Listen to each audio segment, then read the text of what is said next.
Well, good afternoon, everyone. I'm sitting here with one of my favorite people in the entire world. I have to be honest with you. I call him Quay, Mr. Boyd. It's such a great opportunity to be here with you again.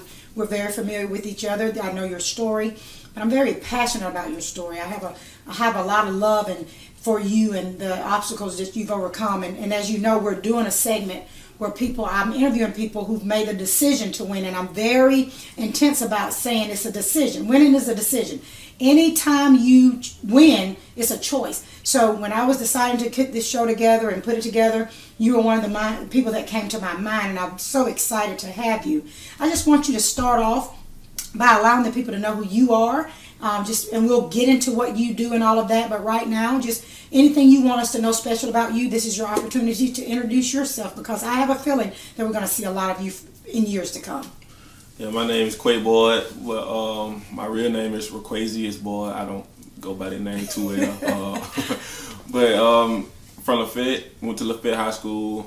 Been in Lafayette my whole life, and after high school is when my journey started. Wow, that's amazing. And we want to make sure we say Lafayette, Alabama, because, you know, there is one in Louisiana, and we want to make sure we represent Lafayette, Alabama very well. And it's so, I met you by coming here, being an educator in Lafayette, and I just thought so much of you from the very beginning. Now, I don't think you thought that much of me in the beginning, but we've become to emerge into what I think God sent me to be for you, a mentor, someone who saw a lot in you. And I'm so glad that he sent me, because everything that I thought you were, or your wonderful mother thought you are becoming. And then I say becoming because you're young and you have such a journey ahead of you. So I appreciate you sharing that with everyone, letting them know where you've been.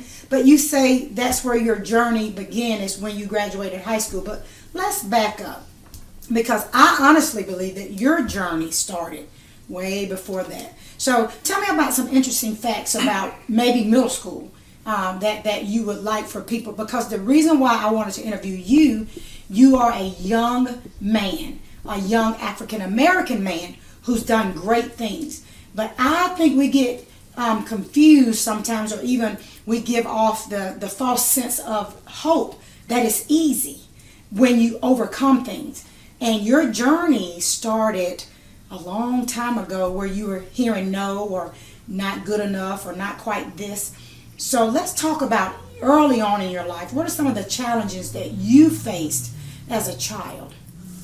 Well, first through fifth, everything was coming so easy to me, until I made it to the middle school at J.B. Powell. Right. My first year, I struggled in school throughout the year. And I had teachers on me, and they were showing that they cared. But towards the end, I started getting a little weird, because I wasn't doing good on my schoolwork, and that caused me to, fail the 6th grade. So once I failed the 6th grade, and the next year came, it's like boom, like everything just turned, like people changing, and now I'm the laughing stock. Like my class left, but I'm still behind.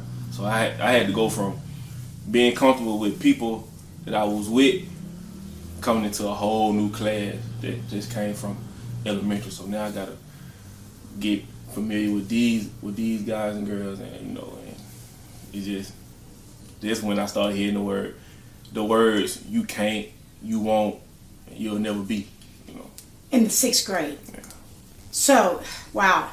And again, I'm an educator, so when you talk to me sometimes, and again, I've heard your story, and I thought it was so important that the world hears it. It impacts me as an educator, because we have some great educators. But like you said, reality hit. You failed the 6th grade. And now everybody can see you're a pretty big boy. So I can imagine that too played a role in how some of the behavior came, and how you were the laughing stock and your friends moved on, because kids don't intend to be mean, but they're children. And they act like children do. I mean, we play jokes on each other, we say hurtful things, not realizing the impact that it's having on the kid that they're saying it to. So we're in the 6th grade. We've repeated the 6th grade. How did you find the courage, even though it was a struggle, even though you were hearing you can't, you won't, and all those things?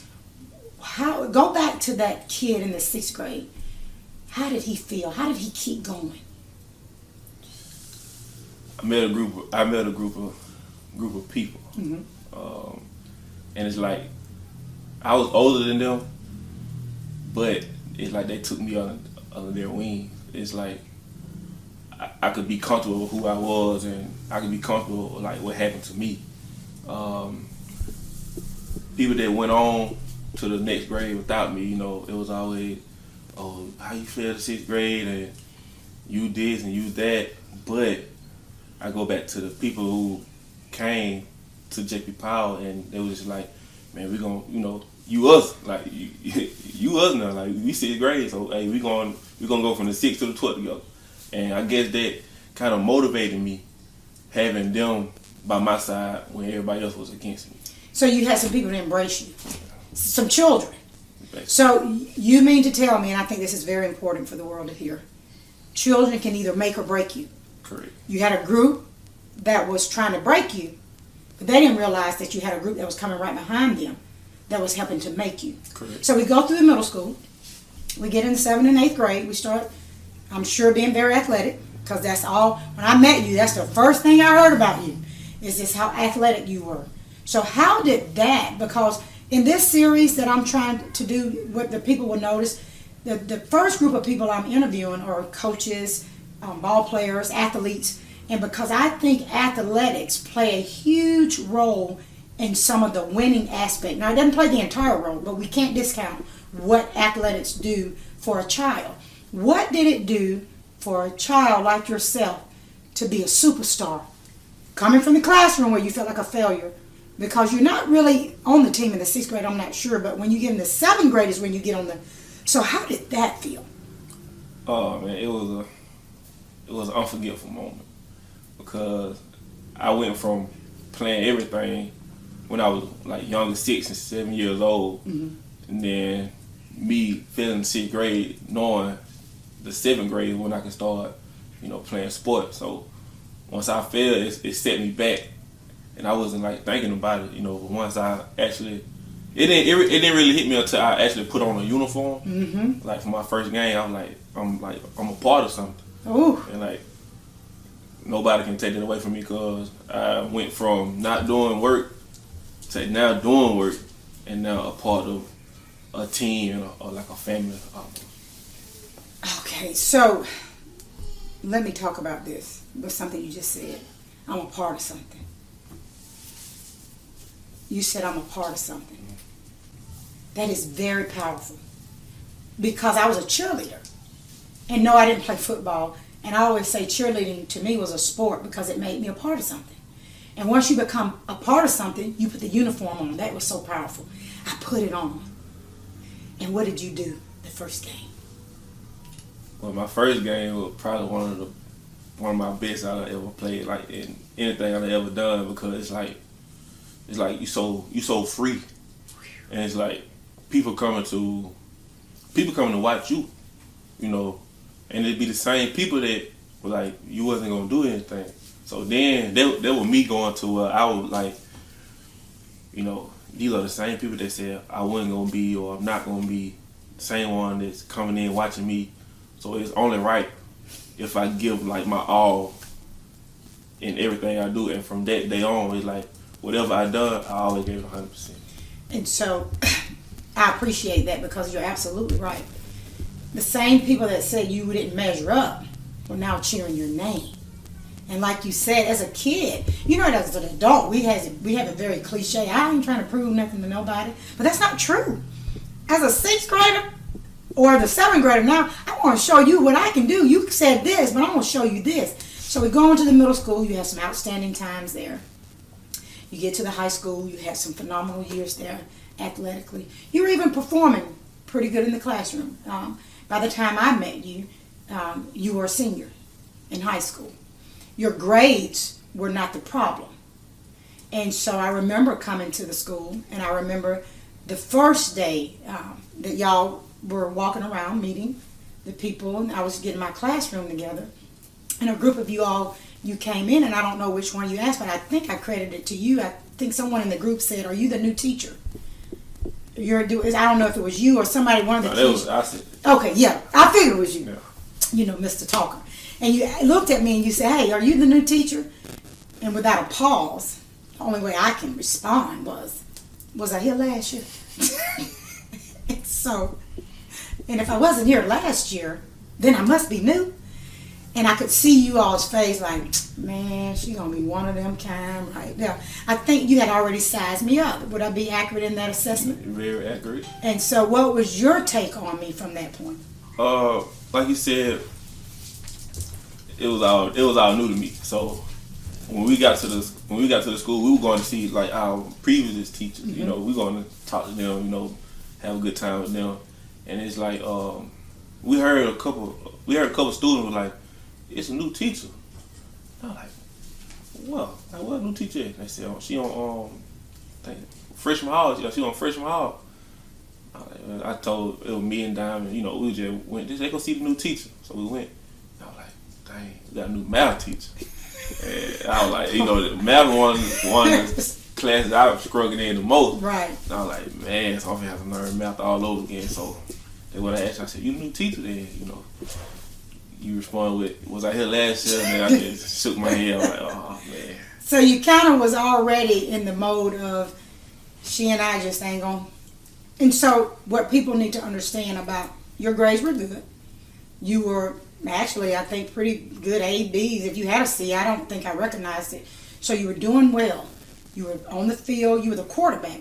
Am I correct? Yes, Well, you were several other positions, but we have to credit you for being a quarterback because you played a lot more than the quarterback, but that's the one that I think we gave you credit for at that moment. And so you were doing well on the field. You were doing good in the classrooms. But we had one thing that was keeping you from your full potential.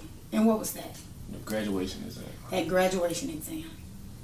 And you had, by this time, if I'm correct, you start taking it in the 10th grade is when they start first giving it to you. Yeah. Mm-hmm. You take it a couple times in the 10th, and then you take it a couple times in the 11th. So by then you had at least 4, maybe 4 times, maybe 5. And then you take it that summer too. And so by then you've had this test 5 times. And we go back to the 6th grade. Because what was happening with that test? It was stopping me from going to the next level. Yeah.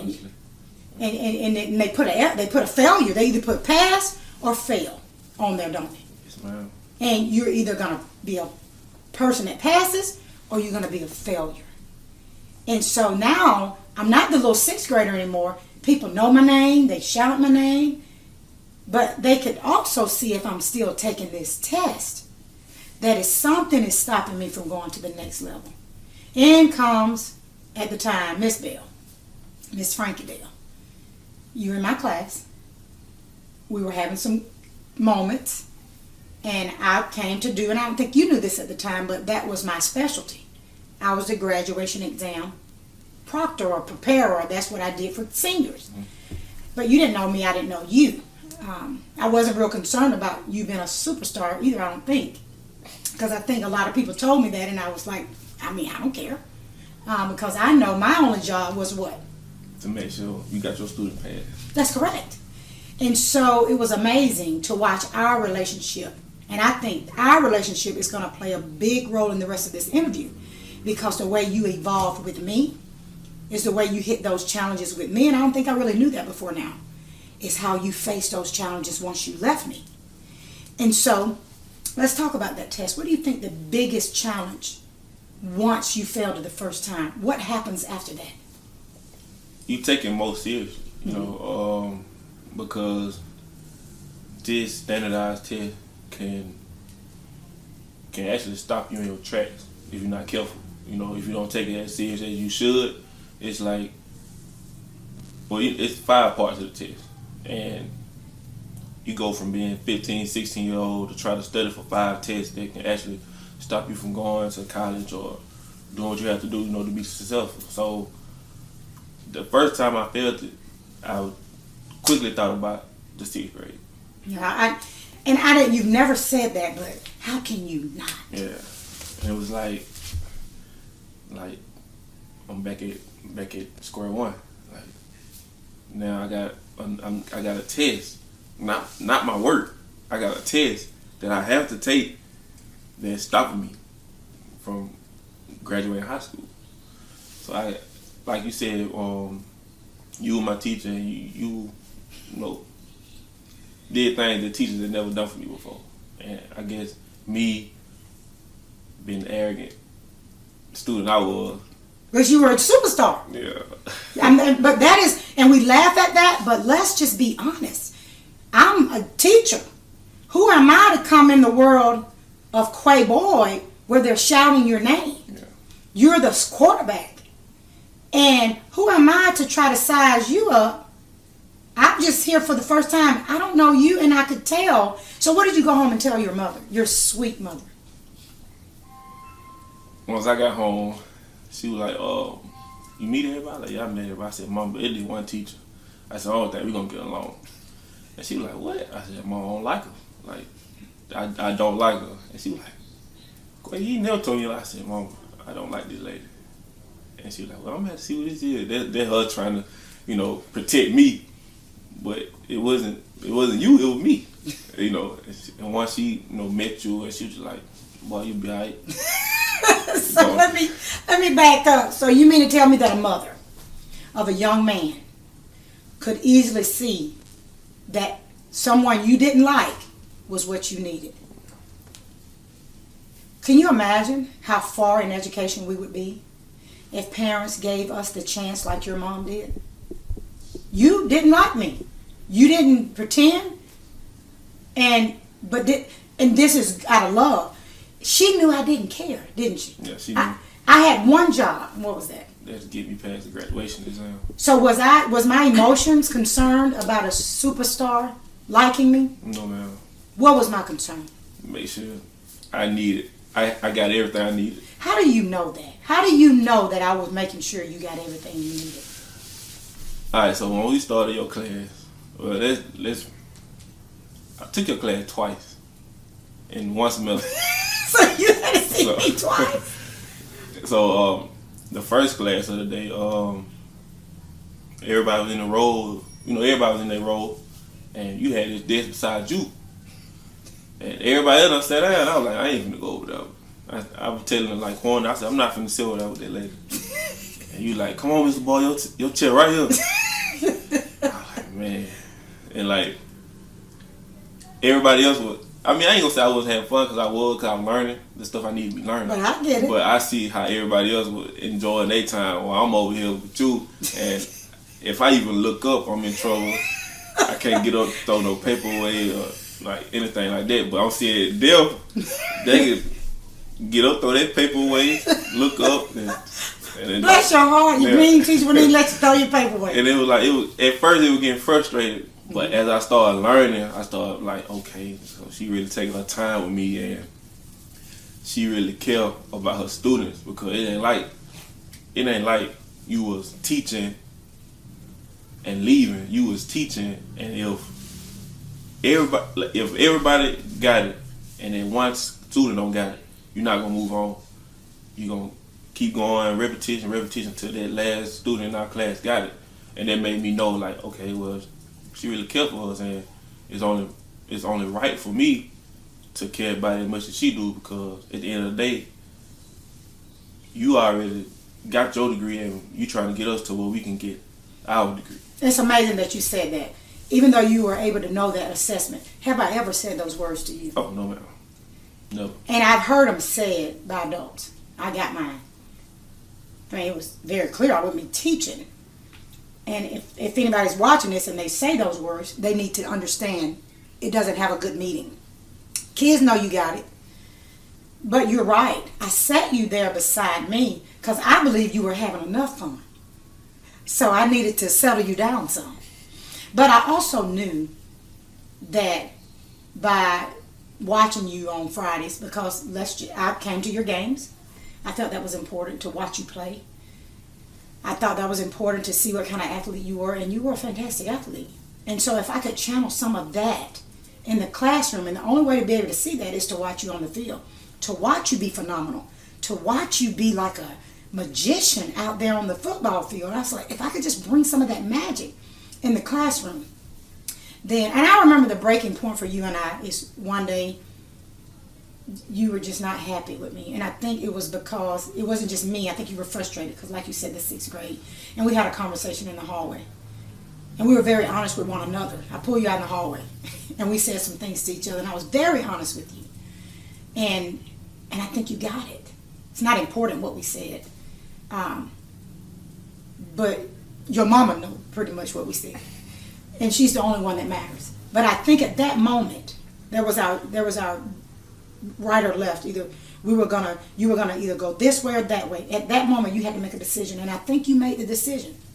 You came in, you sat out, you were frustrated. You were right. I could read you, Quay, because you're an athlete, and you wear your moves like you do on the field. See, that's what made you a great quarterback.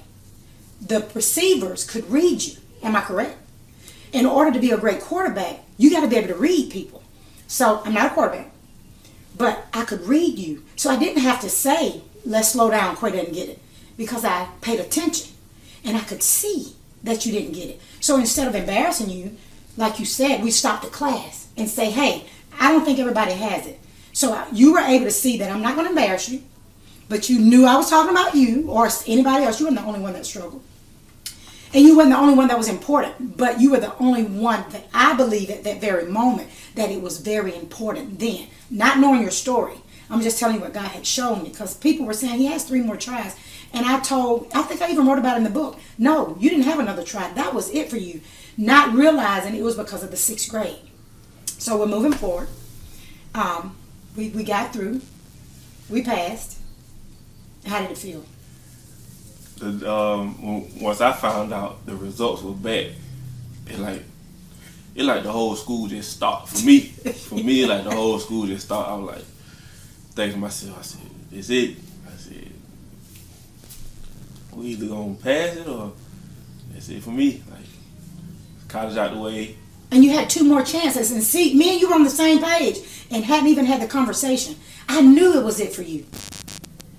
And the world stopped. I'm talking about, like, I was just in the daze the whole day, because I knew for a fact the result, they gotta come out. Like, they gotta come out. And I can, I don't know if you, well, I'm pretty sure you did. Like, once I stepped in your class, it's just like I wasn't focused. Like, my mind was really, and we started going over, like, work.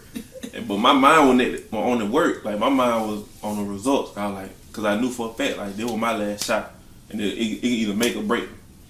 And so I guess I ain't gonna say I kind of sensed it, but once you got a call. I don't know if you got a call or. No, I reached out to someone who had the results. Yeah. And they told me, and I think I made them. I did something that somebody knew. I knew the results. Yeah. Y'all could read it on my face. Yeah, but they was thinking as in, like, your class passed. They wasn't thinking like I passed. And nobody tell me, like, I still don't have no clue. Like, we just all thinking like, oh, everybody done passed, but I mean, I'm happy for everybody, but deep down, like, they probably passed, but what about me? And so it's like, once they start calling people to come get their paper, I think I was the last person to open my paper. But matter of fact, I didn't even open my paper.